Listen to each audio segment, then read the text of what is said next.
Hello दोस्तों, आप लोगों का एक बार फिर से स्वागत है आपका अपना यूट्यूब चैनल रत्नाकर ज्ञान सागर में। तो दोस्तों, आज हम आप लोगों के लिए लेकर आए हैं 10 क्लास के भूगोल के पहली पाठ का पहला भाग क का, जिसका नाम है प्राकृतिक संसाधन के ऑब्जेक्टिव। तो दोस्तों, प्राकृतिक संसाधन वह संसाधन है जिसे प्रकृति द्वारा उपहार में मिलता है। तो दोस्तों, प्रकृति के द्वारा उपहार में मिले हुए संसाधन का हम लोग जो उपयोग करते हैं, तो ध्यान रखना चाहिए कि आवश्यकता से अधिक उपयोग न करें। इसके अलावा अधिक विदोहन न करें, यानी कि आवश्यकता से अधिक उपयोग न करें जिससे कि संसाधन का बर्बादी हो। क्योंकि दोस्तों, प्रकृति में बहुत सारे ऐसे संसाधन हैं जो सीमित मात्रा में है और जिसका नवीकरणीय किया भी नहीं जा सकता है, यानी कि एक बार उपयोग कर लेते हैं तो समाप्त हो जाते हैं, इसलिए उसे समाप्य संसाधन भी कहते हैं। तो जैसे दोस्तों, पेट्रोल, कोयला, कुछ ऐसे जीवाश्म संसाधन होते हैं जिसका अगर हम लोग एक बार उपयोग कर ले तो वह समाप्त हो जाते हैं। तो दोस्तों, आज हम लोग इसमें प्राकृतिक संसाधन में ऑब्जेक्टिव देखेंगे। तो आज का पहला सवाल है, कौन जीव तंत्र है? तो दोस्तों, यहाँ पर जीव तंत्र पूछ रहा है तो वो है पृथ्वी। क्योंकि दोस्तों, मृदा। दोस्तों, मृदा को जीव तंत्र माना जाता है। तो मृदा को जीव तंत्र क्यों माना जाता है? इसलिए कि मृदा के ऊपर है, यानी कि भूमि का सबसे जो ऊपरी भाग होता है, ऊपर पट्टी जिसको कहते हैं दोस्तों, तो इसी को मृदा कहते हैं क्योंकि ये उपजाऊ होती है दोस्तों। इसके अलावा ये जीवों के उत्पत्ति के लिए बहुत ही सुगम होती है दोस्तों, इसलिए इसे जीव तंत्र भी कहा जाता है। मृदा के निर्माण में दोस्तों करोड़ों साल लगता है, तब जाकर कुछ सेंटीमीटर मृदा का निर्माण होता है। ठीक उसी प्रकार से अगला सवाल है, उत्तर बिहार में बालू प्रधान जलोढ़ को क्या कहते हैं? तो दोस्तों, बिहार के उत्तरी साइड में जो बालू वाली मिट्टी है, जलोढ़ मृदा, तो जलोढ़ मृदा उसे कहते हैं जो नदियों द्वारा बहा कर लाई जाती हैं, उसे जलोढ़ मृदा कहते हैं।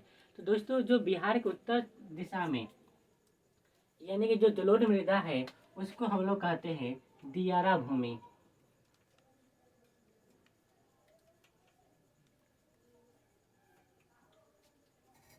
ठीक उसी प्रकार अगला सवाल है, काली मिट्टी में उपस्थित होता है। यानी कि मिट्टी दोस्तों अलग अलग प्रकार के होते हैं। तो भारत की जलवायु और विविधता को देखते हुए 6 प्रकार की अलग अलग मिट्टी है। उसी में से पहली मिट्टी थी जलोढ़ मृदा, अगला है काली मिट्टी। तो काली मिट्टी दोस्तों पूछ रहा है कि काली मिट्टी में क्या उपस्थित होता है? तो दोस्तों, काली मिट्टी में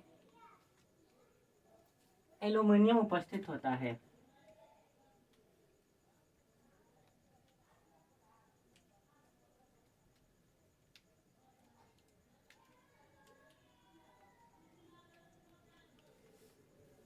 तो इसी प्रकार से अगला सवाल है, काली मिट्टी पर ही आधारित, कि काली मिट्टी किसकी खेती के लिए उपयुक्त होती है? तो देखा जाए तो दोस्तों, काली मिट्टी अधिकांश खेती के लिए उपयुक्त होती है, परंतु सबसे ज़्यादा अच्छे किसके लिए होती है? तो दोस्तों, कपास के लिए होती है। काली मिट्टी का जो कण होता है उसके आपस में जो बंधन होता है वो बहुत ही स्ट्रॉन्ग होता है दोस्तों, जिससे कि काली मिट्टी ना ज़्यादा से ज़्यादा मात्रा में पानी को अपने अंदर धारण की होती है, जिसे सूखती नहीं है। तो काली मिट्टी दोस्तों कपास के लिए उपयुक्त है, इसलिए दोस्तों काली मिट्टी को हम लोग कपासी मृदा भी कहते हैं। अगला सवाल है, काली मृदा का दूसरा नाम क्या है? तो दोस्तों, काली मृदा का दूसरा नाम होता है रेगुर मृदा। तो 10 क्लास के लिए बहुत ही इम्पोर्टेंट, यानी कि देखा है तो बहुत ही वेरी वेरी इम्पोर्टेंट सवाल है दोस्तों, कि काली मिट्टी का दूसरा नाम रेगुर मृदा है, यानी कि रेगुर मिट्टी। अगला सवाल है कि किसकी उपस्थिति के कारण मिट्टी लाल होती है? यानी कि मृदा में क्या उपस्थित होता है कि उसकी मिट्टी लाल होती है? तो दोस्तों, लोहांश की मात्रा के कारण, ये तीसरा मिट्टी है दोस्तों। तो लोहांश की उपस्थिति के कारण ही मिट्टी का जो कलर होता है दोस्तों वो लाल होता है। तो आपको सबसे ज़्यादा पथरीला इलाका जैसे झारखंड, उड़ीसा, ये सब कुछ ऐसे राज्य है दोस्तों जहाँ पर लाल मिट्टी पाई जाती है। उसी प्रकार अगला सवाल है, लेटेराइट शब्द का अर्थ है। यानी लेटेराइट शब्द का क्या अर्थ है। और दोस्तों लेटेराइट एक मिट्टी भी होता है, मिट्टी है दोस्तों लेटेराइट, ठीक है। तो लेटेराइट शब्द का अर्थ होता है लेटर। लेटेराइट शब्द का मतलब लेटर और ग्रीक भाषा में, और इसका अर्थ हो गया हिंदी में देखा जाए तो दोस्तों ईंट होता है।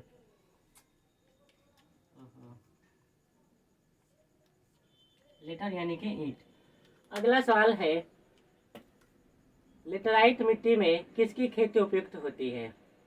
यानी कि लेटेराइट मिट्टी में किसकी खेती उपयुक्त होती है। तो ये दोस्तों ये चौथा मिट्टी का प्रकार है। तो इसमें सबसे ज़्यादा उपयुक्त होती है खेती के लिए दोस्तों काजू।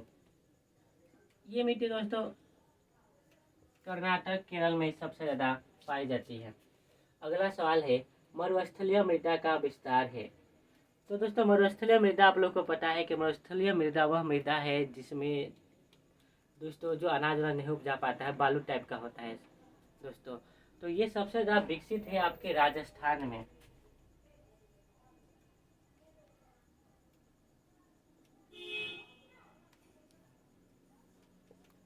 ठीक उसी प्रकार अगला सवाल है, पवन अपर्दन वाले क्षेत्र में किस प्रकार की खेती श्रेष्ठ होती है। यानी दोस्तों वैसा भूमि का इलाका जहाँ पर खेती होती है लेकिन वहाँ पर ना बहुत तेज हवा बहता है दोस्तों। तो क्या होता है ना कि मिट्टी की जो ऊपरी परत है दोस्तों, तो हवा उसको उड़ाकर ना कहीं और लेकर चला जाता है। तो ही पूछ रहा है कि पवन अपर्दन वाले क्षेत्र में किस प्रकार की खेती श्रेष्ठ कर होती है। तो दोस्तों यहाँ पर पट्टिका कृषि,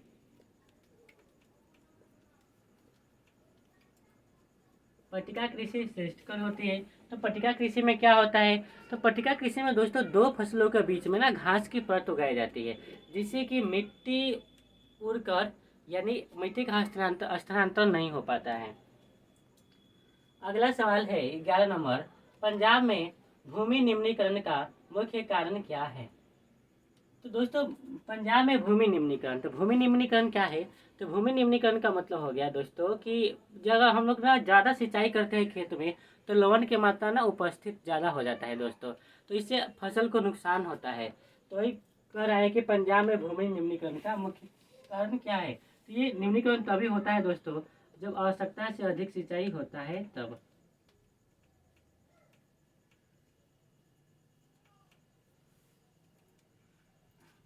उसी प्रकार अगला प्रश्न है 12 नंबर, सोपानी कृषि किस राज्य में प्रचलित है। यानी कौन ऐसा राज्य है जहाँ पर दोस्तों सोपानी कृषि होती है। तो दोस्तों ये ढलान वाली जो पहाड़ी इलाका होती है दोस्तों वहीं पर की जाती है। तो दोस्तों बुक के हिसाब से, ऑप्शन के हिसाब से सोपानी कृषि दोस्तों उत्तराखंड में होती है।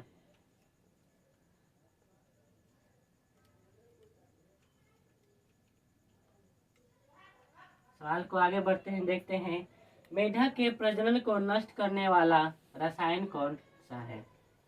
यानी कि कौन ऐसा केमिकल है दोस्तों जो मेढक के प्रजनन जो होता है उसको नष्ट कर देता है। तो दोस्तों वो है एंड्रीन।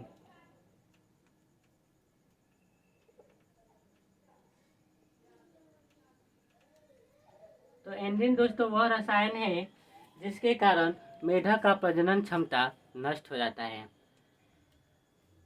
ठीक उसी प्रकार से आगे सवाल देखते हैं, बिहार में अति जल दोहन से किस तत्व का संकेंद्रण बढ़ा है।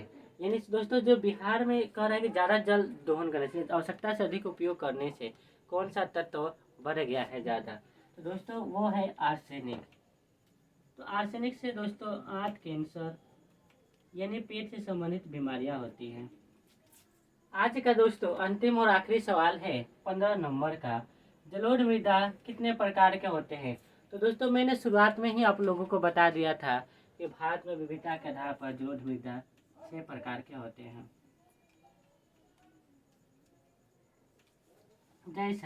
जैसे पहला हो गया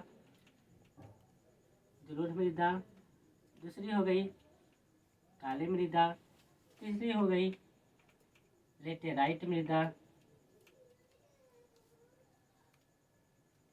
चौथी हो गई लाल मृदा, तो दोस्तों पांचवी हो गई, पांचवी मृदा का नाम है दोस्तों मरुस्थलीय मृदा।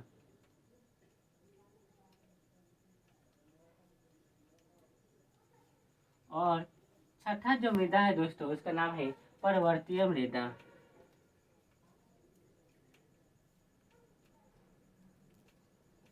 इस प्रकार से दोस्तों 5-6 प्रकार की मृदा पाई जाती है। तो दोस्तों जो जलोढ़ मृदा होता है वो 2 प्रकार का होता है, एक होता है खादर, एक होता है बांगर। तो दोस्तों जो मिट्टी नदी के द्वारा बहा कर लाई जाती है पहली बार में, तो वो होता है दोस्तों, उस तो नया मिट्टी होता है तो उसको बांगर कहते हैं। लेकिन जैसे ही मिट्टी दोस्तों वो क्या होता है ना कि फिर दोबारा जो आता है उसी के ऊपर परत अगली साल जब नदी के द्वारा बहा कर, तो उसको दोस्तों तो पहले वाले हो जाता है खादर और नया वाला हो जाता है दोस्तों बांगर। तो इस प्रकार से दोस्तों आज का क्लास समाप्त होता है। अगर आप लोगों को यह वीडियो अच्छा लगता है तो ज़्यादा से ज़्यादा मात्रा में शेयर करें।